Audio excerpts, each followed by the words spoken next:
screws here, up there. Okay, there we go. And then you can open this up. I already put an oil on that. And then you put some here and here, which I think I did that already. Maybe not, I don't know. There in the back, there's a big screw. Oh yeah, I did that already. Okay, and then they also want a touch right there so that that thing can go up and down. So it has it. Now, your machine has been oiled, or at least mine has. So what we're gonna do is we're gonna put the covers all back on, put the bottom back in, and then we'll take this sample that we've been sewing and sew it again. Isn't that fun when things would fall? Okay, so. Are you okay? Yeah, I'm fine, thanks.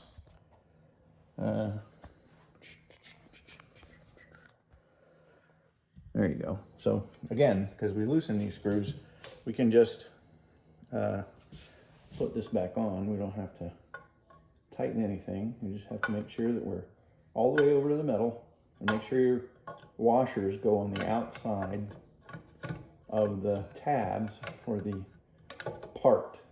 See, mine's not doing that up top. Okay, I can get the bottom one. And I got the top one. Okay, so then you pop out your screwdriver. And you tighten that bad boy up. Actually, I can tighten it from the top down. I did not do that this time. Okay, so that's nice and snug. They don't have to be super tight. This is just a cover. Okay, all right. And now we're gonna put the top back on. Oh, there's the spring they were talking about. I think that's it. All right, let me see if I can find that. It was a weird looking picture. And now, oh yeah, okay. Yes, yes, yes. I know where it is. There it is. I'll show you. I couldn't find it before because I really didn't know where I was supposed to be looking. But it's that hole right there.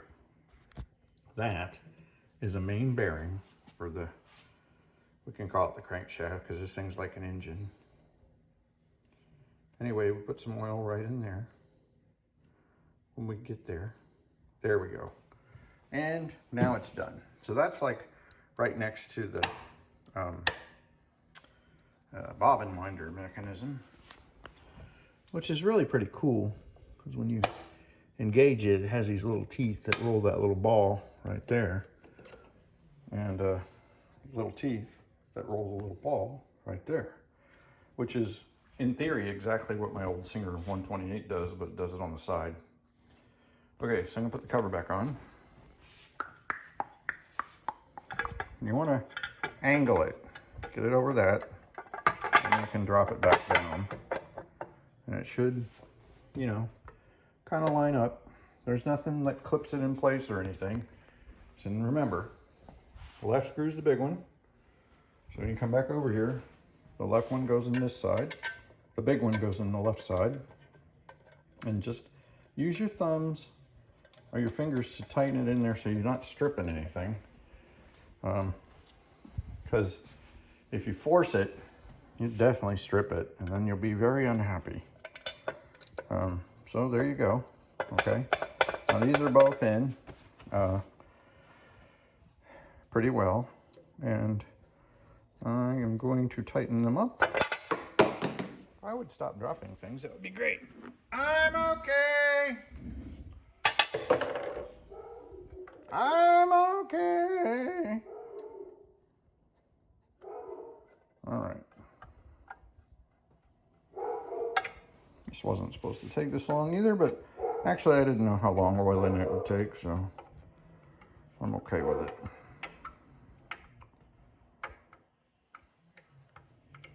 Again, this doesn't have to be on super tight, but you know, anyway. And then on the back, there's these two screws here that you should basically have covering up. These screws go there, and then this goes on, and it's pretty snug. But for what I'm going to do, I'm just going to leave it like that for right now. But I will put them on later. So there you go. Let me put the cap back on the oil. And put the oil away. Oh yeah, and I said I was going to sew that piece, so we'll do that. Okay, so now you take the oil and you retract its tip, and that's why I bought this oil can, because this allows me to get places that are weird. So, you know, it's pretty good. All right, yeah, machine's still on, so we'll turn the light back on. And then we'll go over here, and what we want to do is, there we go. So we'll take our bobbin, which we left. Well, we left it over there. That shit didn't work. And it unwound. Oh, great. That's not good. So we'll have to manually wind this. I'll be right back.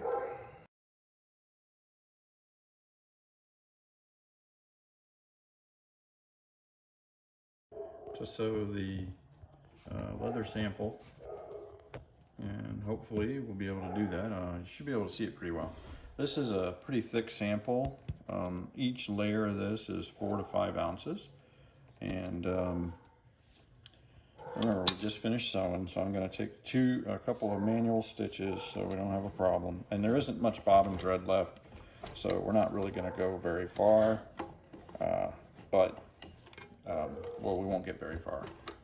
That's okay. Okay, now we got to put the fan belt back, or the drive belt. It's not a fan belt, it's a drive belt. We got to put the drive belt back on.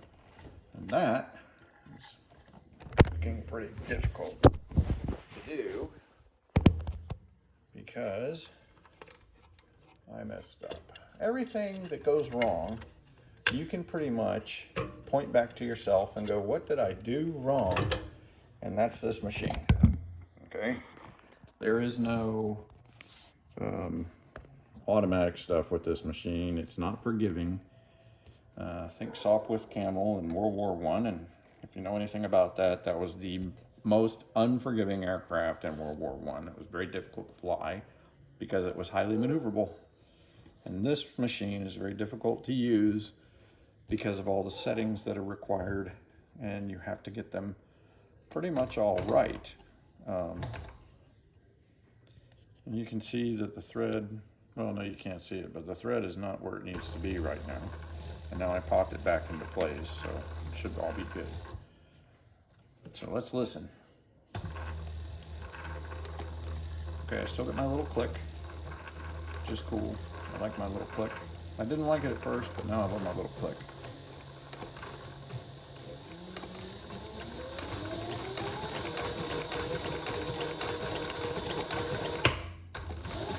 I didn't even get any thread tears. I mean, this is perfect. It's absolutely perfect. And if you noticed, it actually sounded a little bit quieter than it used to. But not much, because it's highly clunky mechanical machine. While we did miss a stitch though. Not happy about that. When I go to my projects, I probably won't be going that fast. And we're almost out of bobbin thread. I'm going to do something really cool here. Ta-da! It's all done. Okay, so that's good because we're not going to be using this color anyway.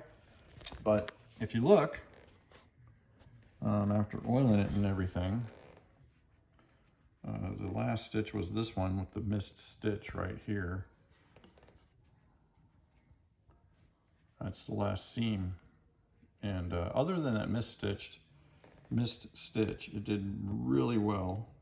And it had to cross over some threads and do some other stuff, but that's not really the important thing. The important thing is that it's all oiled, it's all done, and now I can go back to working on my next project, which is going to be some tote bags from the side.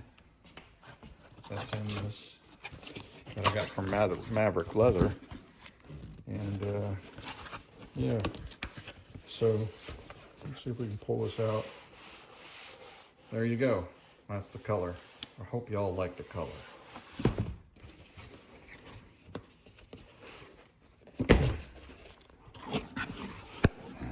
I like the color. Yeah, there it is. So it's a S&B tannery. It's a nubuck, and it's called a natural. Anyway, we'll see how that goes. And thanks a lot for joining me today, and hope you learned something. Bye-bye.